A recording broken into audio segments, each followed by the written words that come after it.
帮错，也苦咱呢都帮错，阿佩罗那都帮错嘛，佩罗啥天东哎都帮错。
Mày nào, như pháo khỏi tiền nhau cho nó puli liu của chị lo. Em mẹ nhiều lo em mẹ thèm cho thèm sao rồi ăn thả nào luôn pha cho. Thế biết thả nó mà không biết thả là luôn. Nó to lên. Cho đi. Nó béo xinh. À như biết thả mà.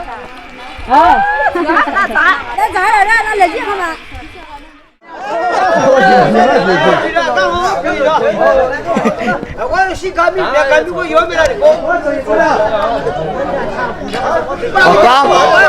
Một con.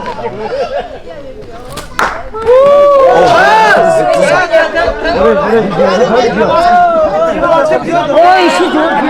xin chú nhà chủ mà luôn rồi.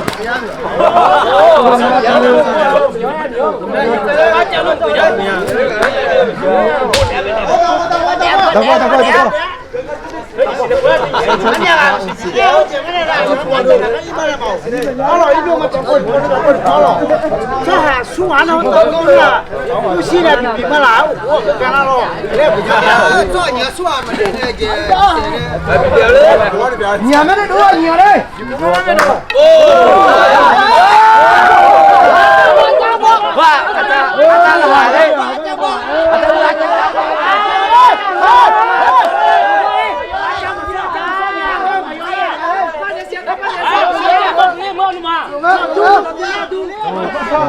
Ini maafkan. Kerja makan memang mana? Anu buat sesuatu di lakang. Ayo, ambil kain tu. Jangan ni tangan itu. Ayo. Ah, ni so, ni apa le lah. Macam Yulia, macam Yulia, macam Yulia.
โอเคตอนนี้เราเห็นสาวมิโต แต่ว่าหลังจากที่ใส่ชุดอาขามาเนาะแม่ๆที่นี่เขาทักว่าชุดไม่สวยอ่ะ สวยแต่ดูว่าสวยที่สุดแล้วว่า คือปีนี้เป็นเวลาปี 2023 แมน ถ้าผู้ใด24ปีก็สิเป็น25ปีแม่ตัวจะเข้า30แล้วเด้อทุกคนเด้อ ว่าดีๆมีโตเกิดเก่าแม่แต่ว่าไผมากก็ฮิตมาขอเด้อเพราะว่าอาขาเฮาจะมีอายุไปก่อนคนหรือคนลาวสมมุติว่าเกิดมื้อนี้มื้ออื่นกินเจียงมันบ่ได้จะเป็น2ปีเลย กินเจียงปีหน้าก็จะเป็น3ปีแบบนี้นะทุกคนมันโกงไปเนาะก็เลยว่าเป็นตัวก็จะเข้า30แล้ว ว่าดี แมน ๆเศร้าไปประมาณ25 ปี แล้วเซาคูบ่มาว่ะ สักครู่ จะเขียว เขียวเศร้าออก โอเคแล้วจะมีกิจการเป็นอย่างเดียวต่อไป มีอันกีฬามักคางของผู้ชายแล้วก็กีฬามักแร่นี่ของผู้หญิง อ๋อไม่ต้องยังบ่ฮู้ว่าอันนี้เขาเอิ้นมักแล่เนาะ มักแล่ มักแล่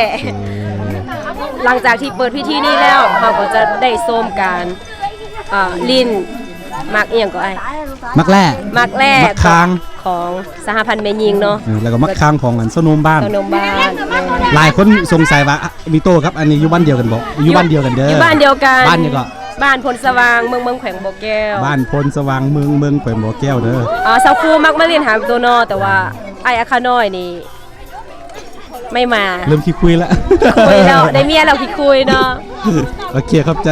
น้องมิโต ครับ 你不要飘，你不要飘，不要飘嘞，飘嘞，你来嘞！啊，不要怕，跑的有啊，不要怕。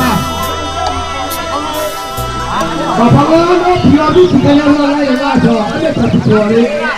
啊，说好了那个嘞，你不要你话飘跑那个嘞。哦，飘跑我带你。哦，你看那个，还有飘，你看那个，你看那嘞。啊。我不要。我干嘛的？我没得机会。哦，你看那个，你看那个，老婆别，老婆别，老婆别，来了，老婆别。也别没了，也别。嗯。对啊，也别了吗？你看那个没？你看那个。跳跳来，跳跳跳，跳完不跳来。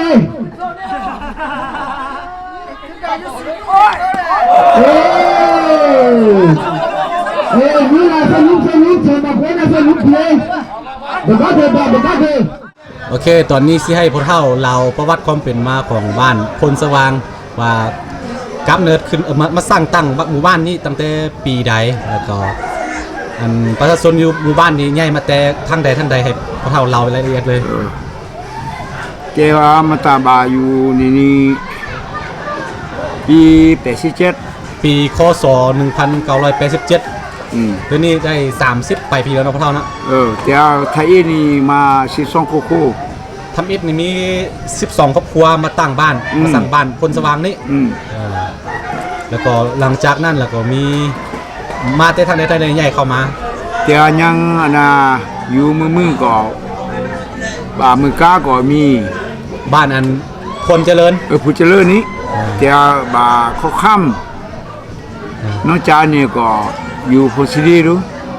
มาได้พงศลีเด้ และยังอันน่ะอยู่อุดมไซ อุดมไซเด้จากอันทำอิฐมี12หลังคาเฮือนเนาะ12ราคา ตอนนี้มีทั้งหมด ลอยไป 135ครอบครัวแล้วทุกคนจากหมู่บ้านน้อยๆ12ครอบครัวตะกี้พ่อเฒ่าอยู่ทางใดมา เด็กกี้อยู่โซโลยผู้ ซบรวยคือรู้ชายแดนลาวพม่าอยู่ทางเมืองรองพุ่นเด้อเมืองรองพุ่นบ่พ่อเฒ่า มือล่องมือล่องแต่ เมืองรองหลวงทา ใหญ่มาแล้วอยู่พังโง่ ใหญ่มาอยู่พังงัวก่อน พังโง่อยู่ใต้ผู้เด็กกี้กับพังโง่คือกันแล้วใหญ่มาพังโง่ก็เลยนี่พังโง่บ่มีแล้วมาอยู่นี่แล้วก็ กลายเป็นบ้านห้างแล้วเดี๋ยวนี้มาอยู่พี่หมดแล้ว พังโง่ตัวมือนี่บ่ห่างแล้ว บ่มีแล้วเนาะ บ่มีแล้ว ทำอิฐนี่อันอาคาอยู่อันเมืองนี่มี7-8บ้านนี่บ้านอันนี้มาตั้งก่อนบ่ครับ พังโง่มันตะกอง เป็นบ้านอันนี้มาตั้งก่อนเนาะตะกี้เขาบ่ได้อยู่นี่เขาอยู่เทิงพุ่นโอเคถือว่าตอนมาตั้งบ้านแรกๆนี่มี12ครอบครัวถือว่าจาก12ครอบครัวตัวนี้ใหญ่ไม่ว่ากว้างมา135หลังคาเรือนมันใหญ่มาจากหลายๆบอนมีทั้งอันพงศลีแดอุดมไซแดแล้วก็อันบ้านเก่าบ้านอันแบบว่าคนนั่งเดิมอยู่นี่แดนรวมเข้ากัน แล้วก็ได้ยินว่ามีคนที่ใหญ่มาแต่ทางพม่าบ่มีบ่พ่อเฒ่า พม่าบ่มี บ่มีเนาะมีแต่คนอยู่อัน ออกจังลองมาแม่นเป็นผู้อันน้ำพามาอยู่นี่แม่นพ่อเฒ่าบ่ทมิดนะนี่พ่อเฒ่าก็เดี๋ยวก็พ่อเฒ่าก็มี2คนเดี๋ยวเฮานี่มาอยู่นี่ก็พี่นำมาอยู่นี่ก็เฮามาลงเห็นหน้านี่จังได๋หมายความว่าพ่อเฒ่าเป็นคนน้ำพามาแล้วก็เพิ่นเป็นในบ้านอยู่นี่เด้อเป็นในบ้านเก่าเนาะเป็นจักสมัยพ่อเฒ่าจักปีก็28ปีพุ่นแล้วพี่นำเป็นในบ้านอยู่นี่28ปีเนาะแล้วนี่อายุแก่แล้วพอแล้วตอนนี้อายุแก่แล้วก็ให้อันผู้อันนุ่มมันนี่ขึ้นมาแทนลากข่อยละไล่ขอมาแทนแล้วอันนี้หลานขึ้นมาแทนนี่คือประวัติความเป็นมาของบ้านพลสว่างเด้อก็สิมีบ้านใหญ่แบบนี้ต้องแบบว่ามาจากบ้านน้อยๆเนาะพ่อเฒ่าเนาะบ้านน้อยเอาสิ2คู่สินี่สิ2อาคารสินี่ขอบใจพ่อเฒ่า